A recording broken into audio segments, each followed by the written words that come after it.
काय दाखवतायत तुम्हाला सिरियल मध्ये? सनातन धर्माचे आपण लेकर आहोत ना, काय दाखवतायत? एक माणूस येतो, त्याचं लग्न होतं, लग्न झाल्यानंतर काही दिवसामध्ये त्याची चॉईस बदलते आणि लगेच त्याचं दुसऱ्याकडे त्या ठिकाणी अफेअर चालू होतं. परत ती बाई या घरात येते, दोघ जण सोबत राहतात, तेव्हा तेवढ्यात ती तिसऱ्या सोबत निघून जाते, लगेच तो चौथ्या बाई. खरं सांगा, असं परिवार आहेत का आपले? जे टीव्ही मध्ये दाखवतायत असे परिवार आहेत आपले? ही आपली संस्कृती आहे आपली? नाही नाही, इथं पतीने पत्नीशी प्रामाणिक राहणं आणि पत्नीने मरेपर्यंत पतीशी प्रामाणिक राहणं, ही संस्कृती आपली सनातन संस्कृती. पण आपल्याला चुकीचं दाखवलं जाते, चुकीचं. आपली विचारसरणी बदलवण्याचा प्रयत्न या जगामध्ये चालू आहे. म्हणून सांभाळा. काय पाहायचं? रिमोट आपल्या हातात आहे. काय पाहायचं आणि काय पाहू नये या गोष्टी शिकण्यासारख्या आहेत. जगात 24 तास आपल्याला टीव्हीवर फक्त अंधश्रद्धा, येणाऱ्या सगळ्यात जाहिराती आपल्याला अंधश्रद्धा दाखवतायत. जगातली सगळ्यात मोठी अंधश्रद्धा ती आहे. आणि सगळ्यात मोठा प्रॉब्लेम असा आहे की या अंधश्रद्धेसाठी अंधश्रद्धा निर्मूलन समित्या बसवण्यात आल्या आणि आम्हाला खोटं ठरवण्याचा प्रयत्न केला जातो. पण या टीव्हीवर दाखवणाऱ्या जाहिराती या अंधश्रद्धेसाठी आजपर्यंत एकही समिती या देशात नाही. हा सगळ्यात मोठा दुर्भाग्याचा विषय. गरजेचं आहे या कथेतून हे विषय का घ्यावे लागतात? तुम्ही जागृत व्हावे, तुम्ही जाग व्हावं. म्हणजे तुम्ही झोपलेत असं म्हणत नाही. संत सकाळी सकाळी एका आकड्यामध्ये सांगतात, उठा जागे वारे आता, जागे वारे आता, स्मरण करा पंढरीनाथा, स्मरण करा पंढरीनाथा. भावी करणी ठेवा माथा, देवा माता. विवेका जन्माचा धनदारा पुत्र जन, बंधु तोया रे प्रियोड.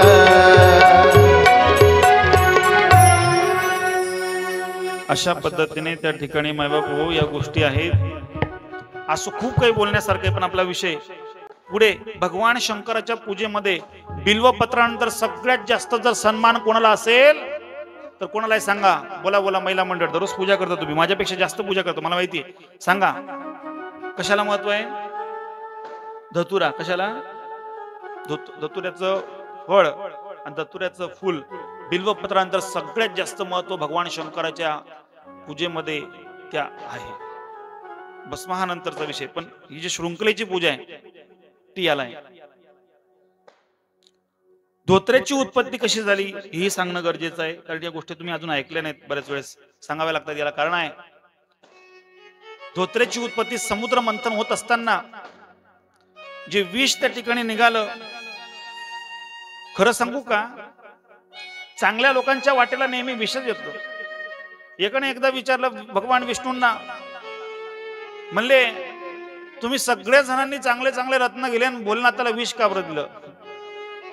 म्हणले घरात जे असतो ना भाऊ, जो मेन असतो ना, घरातला जो मुखिया असतो ना, घरातला जो मोठा असतो ना, त्याच्या वाटेला नेहमी काय येतं? त्याने कितीही चांगलं वागू दे, नाही हो आमना मोठा ठिकाणा लागू दे, आणि त्याच्या वाटेला विषय येतं. त्याच्याविषयी चुकीचे शब्द येतात. इंद्राला विचारलं, म्हणजे तू असं का केलं? भगवान शंकरांना विष का दिलं? नाही म्हणले, तसं नाही. नियम असा आहे, घरात जे चांगलं बनलं पहिला नैवेद्य देवाला द्यावा. विष आहे म्हणून कोणाला? देवाला. पण लक्ष देऊ नाही का, जो अमृत पीते हैं, जो अमृत पीते हैं उन्हें देव कहा जाता है, जो अमृत पीते हैं उन्हें देव कहा जाता है, और जो देवों के लिए विष पीते उन्हें देवों का देव महादेव कहा जाता है, देवों के देव महादेव कहा जाता है. जगाच्या कल्याणासाठी माझ्या महादेवाने विषाचा प्याला पिला. चांगल्या लोकांच्या वाटेला विष असतं बरं. ते विष पिल्यानंतर त्याच्यातले काही शिंतडे हे त्या ठिकाणी जमिनीवर पडले आणि त्याच्यातून दोन गोष्टींची विशेषता उत्पत्ती झाली. मी दोनच सांगतो, अजून काही गोष्टी त्यामध्ये वर्णन आहेत, पण दोन महत्वाचे, एक भांग आणि दुसरा धतुरा, दोघांची उत्पत्ती झाली.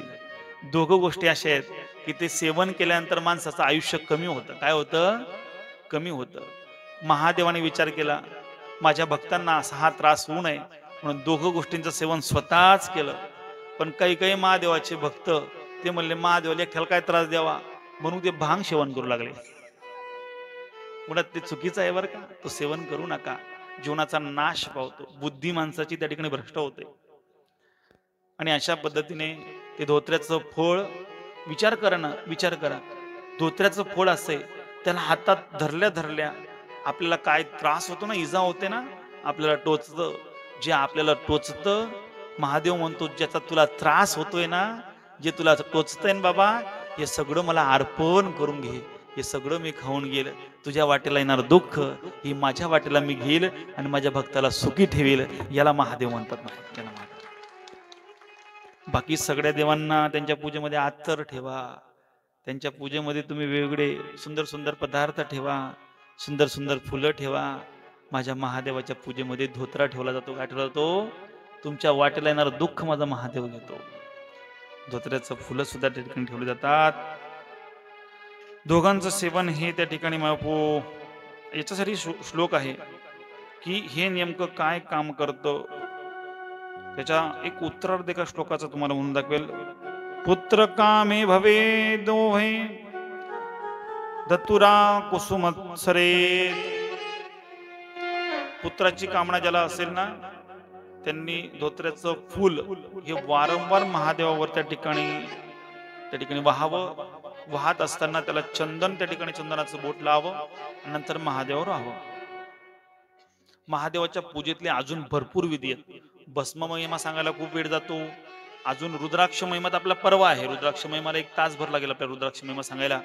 1 मुखीपासून तर 14 मुखी रुद्राक्षांचा एकेका रुद्राक्षाचं तुम्हाला विस्तृत त्या ठिकाणी सांगेल. कुठला रुद्राक्ष काय कामाला येतो, कुठल्या रुद्राक्षापासून काय त्या ठिकाणी फळ मिळतं, का धारण करावे, रुद्राक्ष धारण करणारे कुठले नियम पाळावेत, हे पर्वाला सांगेल तुम्हाला. हे विधीचा जास्त आहे तिसऱ्या दिवसाला, परंतु आपल्याला कथेकडे सुद्धा त्या ठिकाणी वळायचंय. अनेक त्या ठिकाणी श्लोकांच्या माध्यमातून या ठिकाणी आपल्याला हे सगळं पाहायचंय. मायबाप हो, अशा पद्धतीने त्या ठिकाणी भगवान भोलेनाथांची पूजा ही तुम्ही अधिकाधिक जशी करत जाल त्या पद्धतीने भोलेनाथ आपल्यावर त्या ठिकाणी कृपा करत जातात. अनेक उपाय त्या